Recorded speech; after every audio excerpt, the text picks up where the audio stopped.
Here's how to use the Outlier extension.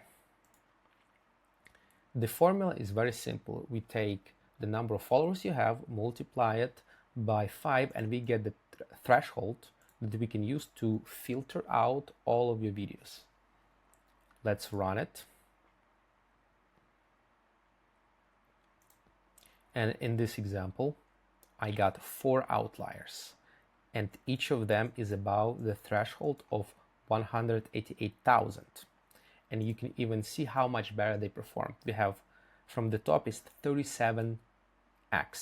The other thing you can do is save your favorite videos to library across sessions. So you can accumulate a bunch of videos that you would like to replicate or you like to share with someone and export them as a CSV file.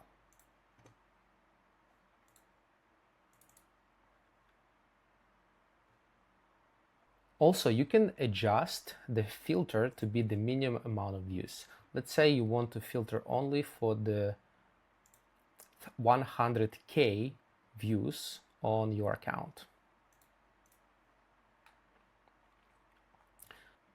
So now even more videos qualify, even if they have smaller multiplier.